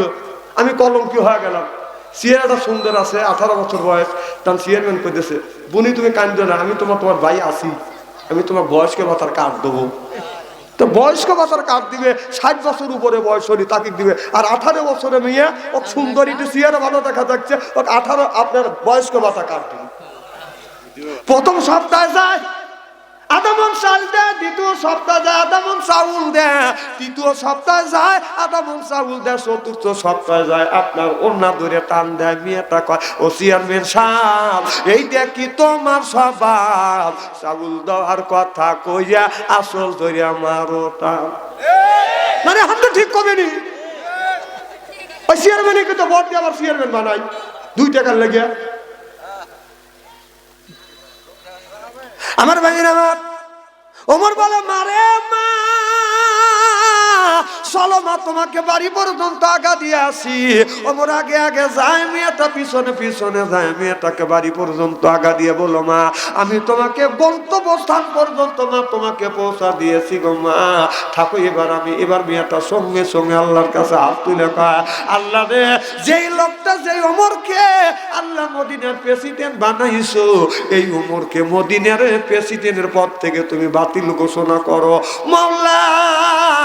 এই কথা যখন বলছে, ওমর অমনি বাদান দাঁড়িয়ে গেছে। দেখি মেয়েটা কি কয়। মেয়েটা বলে, আল্লাহ যেই ওমরকে মদিনার প্রেসিডেন্ট বানাইছো, ওমরকে প্রেসিডেন্ট পদ থেকে বাতিল ঘোষণা করো। আল্লাহ যেই যুবকটা আমাকে বাড়ি পর্যন্ত পৌঁছা দিয়ে গেল, আল্লাহ এই যুবকটাকে মদিনার প্রেসিডেন্ট যদি বানাও, আল্লাহ মদিনার নারীদের আর ইজ্জত আর কোনোদিন নষ্ট হবে না। চিল্লা কর মারহাবা। হযরত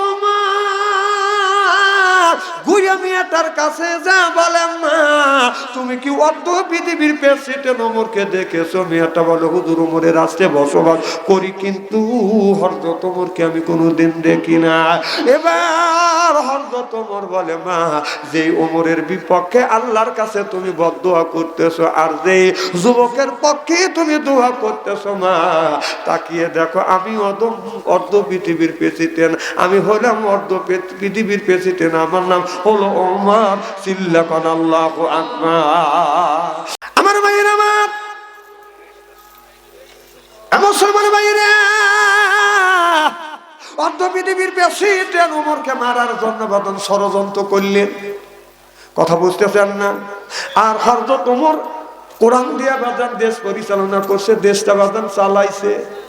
এইটা বাজান পশ্চিমা দেশের একটা মানুষ চিন্তা করলেন, আমি ওমরকে দেখবো কেমন করে কোরআন দিয়ে দেশ চালাইছে। সেই লোকটার চেহারা তো ভালো না, 18 তালিওয়ালা জামা গায়ে দিয়ে যায়। এরপরে এই লোকটাকে একটু দেখে আসি। এবার হযরত ওমরকে দেখার জন্য ওই লোকটা বাদান আসছে, আর কিতাবের মধ্যে লিখতেছে ওমরকে মারার জন্য বাদান কিন্তু অনেক ষড়যন্ত্র বাদান করছে। ওমরকেও মারিয়া বাদান সফল তারা হয়ে গেছে, ওই দিকে বাদান যেতে চাচ্ছি না। রোম আর পারস্যের দুই দেশের বাদশা কাইসার বলে ওমর এত বড় নেতা, ওকে আমি ফু দিয়ে উড়ো দেব। কথা বুঝতেছেন না? আর পারস্যের বাদশা বলতেছে ওমর পাঞ্জাবি আর জুব্বা গায়ে দিয়ে ওরে আপনার মোমবাতি ধরালে হাত দিয়ে মোমবাতি যদি এরকম করে বাতাস দেওয়া যায় মোমবাতি নিভে যায়, ওমরকে এইরকম করে নিভে দেব। কথা বুঝতেছেন না? আমার বাইরে আমার এই চিন্তা করিয়া একটা লোককে বললো 100টা তোমাকে আপনার, তুমি যদি হযরত ওমরকে মারতে পারো রোমের অর্ধেক রাষ্ট্র আর পারস্যের অর্ধেক রাষ্ট্র তোমার নামে লিখে দেওয়া হবে। এবার লোকটা বলে এখানে সই করা হোক। সই যখন করলে ওমরকে যদি মারতে পারো, হত্যা করতে পারো, তাহলে আপনার রোম আর পারস্যের অর্ধেক রাষ্ট্র তোমার নামে লিখে দেওয়া হবে। এবার লোকটা একটা তরবারি হাতে নিছে, 3 মাস পর্যন্ত শুধু বিষ তরবারির সাথে বাদান মিশেছে, ওমরের শরীরে লাগা শেষ, ওমর মরা শেষ। এই অবস্থা হইয়া এই লোকটা বাদান তরবারি নিয়ে বাদান মদিনায় চলে আসলেন। মদিনায় আসে মদিনার মানুষদেরকে বলো, ও মদিনার মানুষেরা, তোমাদের মদিনার প্রেসিডেন্ট, অর্ধ পৃথিবীর প্রেসিডেন্ট ওমর কই? বলে আমাদের প্রেসিডেন্ট বলে না, আমাদের বলে আমিরুল মুমিনিন খলিফাতুল মুসলিমিন, সিল্লাকান মারহাবা। লোকটা বলে ভাইজান নতুন নতুন মুসলমান হয়েছি, এই জন্য বাদশাকে কি বলা লাগে আমি জানি না। কয় আমরা মুসলমান, আমরা বলি আমিরুল মুমিনিন খলিফাতুল মুসলিমিন, মারহাবা কন। লোকটা মাথায় টুপি পরছে, গায়ে জুব্বাও পরছে, দাড়িও বাদান রাখছে। কথা বুঝতেছেন না? এই রকম দাড়ি দরবেশ বাবা রাখছিল, পলানের সময় বাদান কাইতে সাইতে আর কথা কবি নি। দাড়ি রাখলে কি হুজুর হয়? কথা কয় না রে, কিবা দাড়ি রাখলে কি হুজুর হয়? আমার ভাইয়ের আমার বললো ভাইজান আমি চিনি না, তবে বলেন আপনাদের আমিরুল মুমিনিন হযরত ওমর মদিনার প্রেসিডেন্ট ওমর কই? উপর দিকে তাকাইয়া বলে ওমর মনে হয় দুধ পড়তে, দুধ হাতে আপনার দুধ পরীক্ষা করতেছে। এবার ওই বিদেশি মানুষটা থেকে বলে ভাইজান হযরত ওমরের কথা জিজ্ঞেস করলাম, আপনি আকাশের দিকে তাকালেন, ওমর কি আকাশে রয়েছে? কয় না না, ওমর আকাশে নাই। এই জায়গা যখন সূর্য আসে হযরত ওমর দুধ পড়তে যা দুধ পরীক্ষা করে। সুবহানাল্লাহ বললেন না? আমার ভাইয়ের আমার এবার লোকটা দুধ পড়তে যায়, একজন লোকে জিজ্ঞেস করে ভাইজান আপনাদের অর্ধ পৃথিবীর প্রেসিডেন্ট আমিরুল মুমিনিন খলিফা ওমর কই? এবার লোকটা আকাশের দিকে তাকায়, এবার আকাশের দিকে তাকায় বলে ওই যে একটা বাগান দেখা যায়, ওই বাগানে মনে হয় হযরত ওমর ঘুমিয়ে আছে। এবার লোকটা বলে ভাইজান ওমরের কথা বললাম, আপনি আকাশের দিকে তাকালেন। কয় সূর্য যখন এই জায়গায় আছে, একটা ঘন্টা গাছের নিচে হযরত ওমর ঘুমায়। সুবহানাল্লাহ তো জোরে কর, কারণ আমার নবী ওই সময় ঘুমাইছে। লোকটা তরবারি হাতে নিয়ে আস্তে আস্তে বাগানের কাছে যা দেখে সত্যি তো বাগানের নিচে ক্লেপ নাই, বালিশ নাই, কোনো কিছু নাই। বালির মধ্যে অর্ধ পৃথিবীর প্রেসিডেন্ট ওমর ডান হাতটাকে বালিশ বানাইছে, বালিশ বানাইয়া ডান হাতটা বালিশ বানাইয়া বাদান ঘুমিয়ে পড়ছে। এদিকে বাতাসে মৃদু মৃদু বাতাস লাগতেছে, পাতাগুলো এরকম করে সরতেছে আর লড়তেছে। বাতাস যখন পাতা সরে রোদের ঝিলিক হযরত ওমরের শরীরে লাগে। এবার লোকটা মনে মনে চিন্তা করতেছে এই ওমর একা একা শুয়ে আছে, একে তো মারা সহজ। আর আমি ভাবছি ওমর অর্ধ পৃথিবীর প্রেসিডেন্ট, না জানি কি তার পিছনে হাজার হাজার সৈনিক থাকবে। আমাদের দেশের যদি একটা এমপি আপনার সিরাজগঞ্জ, আপনার ঢাকা শহর থেকে যদি আপনাদের কুড়িগ্রাম আসে, তাকে আগানের জন্য বুরুঙ্গামারি থেকে অর্থাৎ আপনাদের কষাকাটা থানার থেকে 100 খান মোটর সাইকেল যায়, 50 খান মোটর সাইকেল সামনে আর 50 খান মোটর সাইকেল হলো পিছনে। এমপি সাহেব তাকে গাড়ির মাঝখানে বাদান, মাঝখানে সামনে থেকে সংকেত দেয় পিক পিক পিক পিক, অর্থাৎ এমপি সাহেব মাঝখানে গাড়ি।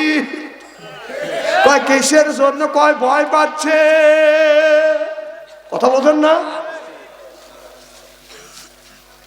সাধারণ আমাদের দেশের এমপি ঢাকা শহর থেকে যখন করে গ্রাম আছে, আপনাদের এই কষা কাটা থানায় আসবে বাজান 100 খান মোটর সাইকেল জ্ঞানের জন্য যায়, কথা বুঝতেছেন না? তারপরে পুলিশের গাড়ি সামনেও থাকে পিছনেও থাকে, এমপি সাহেব কখন জানি কি কেয়ার করে মারিয়ে দেয়। আর হযরত ওমর অর্থ পৃথিবীর প্রেসিডেন্ট, তার কোন লোক নাই। মাঠের মধ্যে বাগানের মধ্যে হযরত ওমর রাদিয়াল্লাহু তাআলা আনহু ডান হাত বালিশ বানাইয়া বাদান ঘুমে আসে, সিল্লাকান আল্লাহু আকবার। খুব খারাপ লাগতেছে, এখনো কলে 1 ঘন্টা আর কথা কবিনি। মারহাবা কল আমার মায়েরা। এবার লোকটা তরবারি হাতে নিয়েছে, ওমর ঘুমাইছে, ঘুমন্ত অবস্থায় ওমরকে মারবে, ওমরকে দুনিয়া থেকে বিদায় করে দিবে। রোম আর পারস্যের অর্ধেক অর্ধেক রাষ্ট্র বাদান জায়গা লেখে নিয়ে একটা প্রেসিডেন্ট রাষ্ট্র বানাইবে। এইটা হলো তার মনের, এটিসি তার মনের মেন্টালিটি। এটিসি মেন্টালিটি নিয়ে যখন আপনার তরবারি নিয়ে আগা গেছে, আল্লাহ দেখে বলে, রে ফেরেশতা যা, একজন বাঘ হইয়া ওমরের পায়ের পাশে গিয়ে তুমি দাঁড়াও। এবার লোকটা আগা যায়, ওমরের দিকে তাকাছে, হঠাৎ করে পার দিকে তাকাইছে, ছায়া দেখে বিরাট একটা বাঘ মোচর ছেড়ে ওই লোকটার দিকে তাকাই আ করে কয় আয়। যেই বসে আয়, বাঘ যখন গর্জন করে উঠছে, লোকটা ওমা কয়া বাজান দৌড় দিছে, ওমা কয়া উঠছে, চিৎকার মারছে। এই চিৎকার আওয়াজ হযরত ওমরের বাজান কানে ঢুকছে। ওমর লাফা উঠছে, এরকম করে গর্জন করে উঠল। কে তাকা দেখে একটা লোক উপর হয়ে পড়ে গেছে, উঠে আবার দৌড় দিছে, আবার বাজান আপনার উসট খায়া উপর হয়ে পড়ে গেছে, ধুলো উঠতেছে। ওমরও যায়া দৌড়া যায়, ওমর মনে মনে ভাবতেছে লোকটার মিরকির ব্যারাম হয়েছে। ওমর যায় হাত থাপা দিয়ে ধরছে, ভাই কি হয়েছে? টাকা দেখে নিচ থেকে বাদাম পেশাব হচ্ছে। সুবহানাল্লাহ, একটু জোরে কর। আসলে মারবে, ওমর তো হাত ধরেও সময় হলো না, তুমি পেশাব করে ফেলাইছে। আমার মায়ের আমার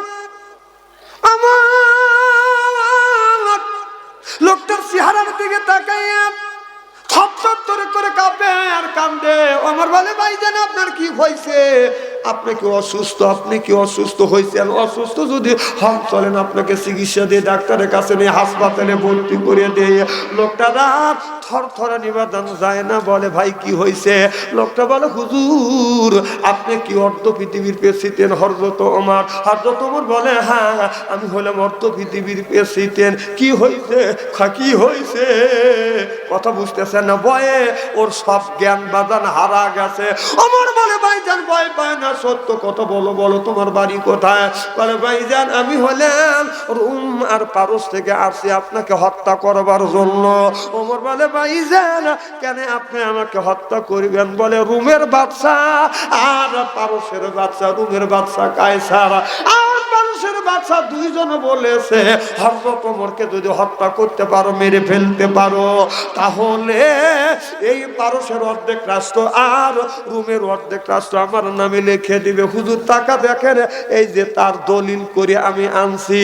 হুজুর আমি আসছি আপনাকে হত্যা করবার জন্য, কিন্তু আপনি শুয়ে আসার, এই যে দেখেন আমি ছুরিটা হাতে নিছি, ছুরি আমার হাতে আছে, আপনাকে মারবো।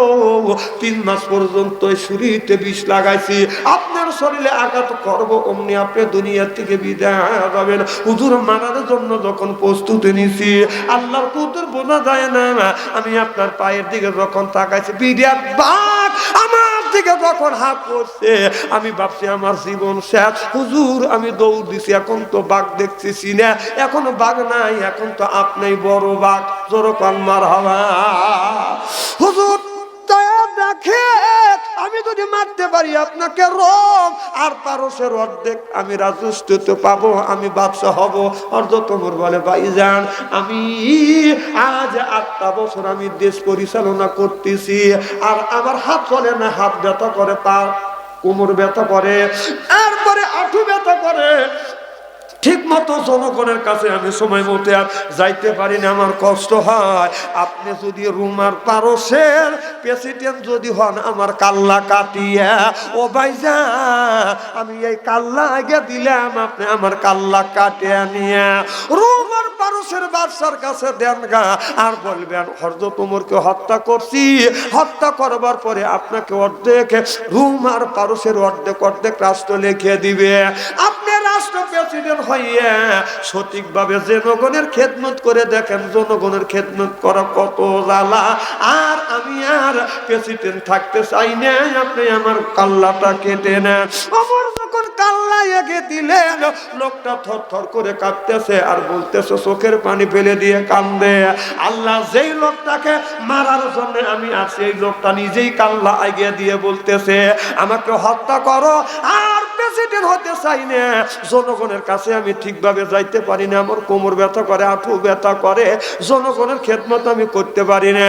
তুমি রোমান পারসের প্রেসিডেন্ট হইয়া জনগণের খেদমত করে দেখো কত কষ্ট। আল্লাহ, এই লোকটা সাধারণ মানুষ না, এই মানুষটা একজন আল্লাহওয়ালা। হযরত ওমরের পা জড়া ধরে বলে, ইয়া আমিরুল মুমিনিন, চিনতে পারিনি আপনি এত ভালো মানুষ, মুসলমান এত ভালো মানুষ। হুজুর, আমার রাষ্ট্রের দরকার নাই, আপনার কাল্লা কাটবো না, বরং আমার কাল্লা ইসলামের জন্য আমি উৎসর্গ করিয়া দিলাম। হুজুর, আমার কলমা পড়িয়া দেন লা ইলাহা ইল্লাল্লাহু মুহাম্মাদুর রাসূলুল্লাহ সাল্লাল্লাহু আলাইহি ওয়াসাল্লাম। নারে তাকবীর। আমি 10 জন ব্যক্তির কাছে 10 বস্তা সিমেন্ট চাই, দেওয়ার মতো কি লোক আসা? এ খালি ওয়াজই করবো, তুই এসে কর, আমি ওয়াজ করতেছি না, এখানে চাওয়া লাগবে না। ঈদ ধরানি সারা খালি ফ্যাট ফ্যাট করে, বিয়ে করলে তোর বউ থাকবি, অত প্যাট প্যাট করলি।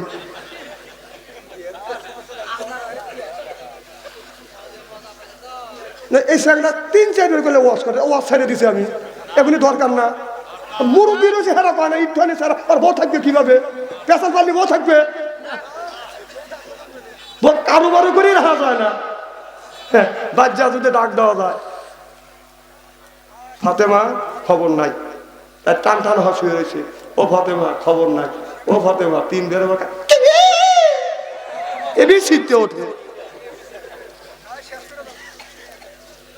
আমার ভাইয়ের, আমার নবী গভীর রাত, গভীর রজনীতে মা খাদিজার চুল কোবরার করে দরজা নক করছে, খাদিজা একটা ডাক দিছে, দরজা খুলে দিছে। সুবহানাল্লাহ, জোরে কর। আর এই যে দেখেন আমাদের ঘরে ঘরে একটা করে খাদিজা আছে, ঘরে যা দেখবেন টান টান হয়ে শুয়ে রয়েছে, সব বোনে এসে ফাঁকে গেছে না ভাবছি। তাহলে সব খাদিজার আমাদের ঘরে ঘরে খাদিজা, আমাদের খাদিজা না, ওদের আচার আচরণে পাই হলো থানার দারোগা। আমরা মনে মনে ভাবি এটা হলো আমাদের স্ত্রী, কিন্তু ব্যবহারে বোঝা যায় এটা স্ত্রী না, সুযোগ পালেই আমাদের খালি স্ত্রী করে। কথা বল না কে? আমার নবী ডাক দেয় খাদিজা, অমনি দরজা খুলে দিছে। আমার নবী খাদিজার সামনে যাইয়া আপনার খাদিজাকে সালাম দিবে। মা খাদিজাতুল কুবরা আমার নবীরে সালাম দিয়েছে। আমার নবী বললেন, আমার নবীর 11টা বিবি ছিলেন, আপনার 10টা বিবির কাছে আগে আগে সালাম দিছে, আর খাদিজাতুল কুবরার কাছে রাসূল বেশি আগে সালাম দিতে পারে নাই, বরং খাদিজাতুল কুবরা আগে আগে নবীরে সালাম দিছে। আমাদের বিবি কি আমাদের সালাম দেয়? জোরে কোন, জোরে বলুন। এত মানুষের মধ্যে না না বলতেছেন, বাড়ির যায়নি, আজকে খবর আছে। বউ বলবি না আমি তোকে সালাম দেই অথবা না দেই, তুই পাবলিক ফাংশনে বললি কে? বউ যদি সালাম না দেয়, আমরা কি বিবিদের সালাম দেই?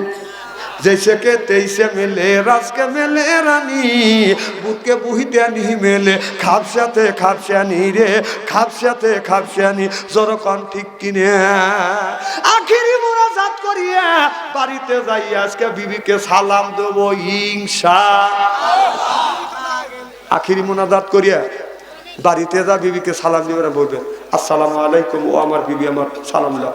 বললা কেকা বললে হাসবে, আর বললে ডং করা জায়গা পাচ্ছে না না, অসগবি সালাম দিলে হাসবে না। তোর বউ নেই, তুই কাক সালাম দিস আমি জানি না। তুই মোবাইলের মধ্যে কার সাথে কি করিস তা কি করিস তুই নাই, আজ তো তোর মোবাইল টাইনে খুলবো আমি। কে এখন থুতু দিচ্ছ কে? তুমি কি ভাবছ অন্য বক্তার আমি আসবো?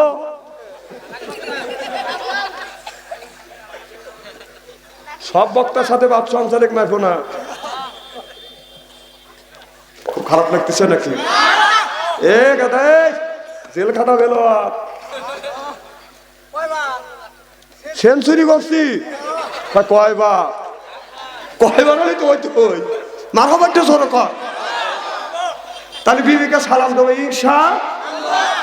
আমার নবী বলে খাদিজা রে যতদিন যতবার তোমার ঘরে দরজার পাশে আসছি রে খাদিজা একটা ডাকে বেশি দুইটা ডাক দিতে হয় নাই, তুমি কে ঘুমাও নাম্মা।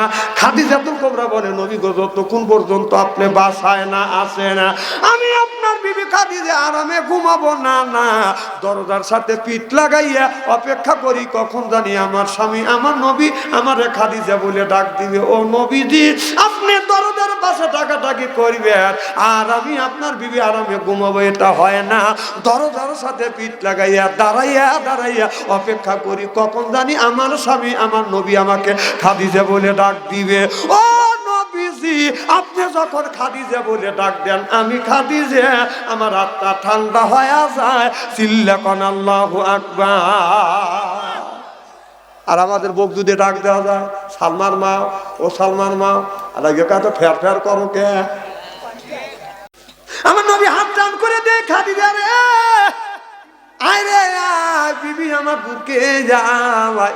মা খাদিজাতুল কুবরা নবীর বুকের সাথে মাথা ঠেকাইয়া বলে ইয়া রাসূলুল্লাহ ইয়া হাবিবাল্লাহ আমি আপনার প্রেমে পড়িয়া ও নবীজি আমি আপনার প্রেমে পড়িয়া আমার জমা জমি তালা তালু কত সম্পদ যা ছিল সব আপনার কদমে কোরবান করিয়া দিছি। ও নবীজি সব কোরবান করে দিছে আমার নবী। অমনি মা খাদিজাতুল কুবরা এরকম ভাবে চুল ধরলেন, চুল ধরিয়ে আমার নবী একটা চুমো দিলেন। আর এইরকম করে যখন চুমো দিলেন মা খাদিজাতুল কুবরা বলে নবী গো ও নবীজি আপনার আগে 3টা স্বামী সংসার করছি এইরকম কোনোদিন হয় নাই। আর আমার এই চুলটা কোথায় গেছে কার সাথে লাগছে গো নবীজি? নবী গো আপনি আমার চুলে চুমন দিলেন। নবী বলে খাদিজা আমি নবী তোমার চুলে চুমন দিয়া নারীদের ইজ্জত আর মর্যাদা বাড়া দিলেন। চিল্লা কোন আল্লাহু আকবার। নারে কারা কারা বর চুল ধরিয়া চুমা দিছেন একটু হাত তুলে দেখান তো দেখি। এ তুই তো খুব আগে গেছিস। তাহলে দেখা গেল একটা পুরুষ নাই বিবির চুল ধরে চুমা দেয়। নবী বললেন আমি নবী আমার আদর্শ ভিত্তিক সুন্নত বিবির চুল ধরে চুমা দেওয়া। সুবহানাল্লাহ জোর কর। আজকে মা বোনের আছে না মা বোনেরা শুনে বলবি না হুজুর চুল ধরে চুমো তো দেওয়া দূরের কথা চুল মুখ পাকা ধরিয়ে শীত করে পারে বলে বক্সে। কি ব্যাপার আপনারা বউ মারেন? এটা আপনার হাসি থেকে দিতে পারছি। খবরদার বউ মারবেন না, বউ মারা হারাম। আমার নবী 11টা বিবি ছিলেন, একটা বিবির গায়ে হাত তোলে নাই। মা বুড়িরা শুনে বলবি না এত সুন্দর সোনার মৌলবী কোনে আছে হুজুর বুঝো। হ্যাঁ বউ মারবেন না। আল্লাহ রসুলের 11টা বিবি কোরআন শরীফ আমার সামনে কোনোদিন একটা বিবির গায়ে আঘাত করে নাই। আপনি কেন আঘাত করবেন তার উম্মত হয়া? বউ মারা হারাম। কথা কর না কে?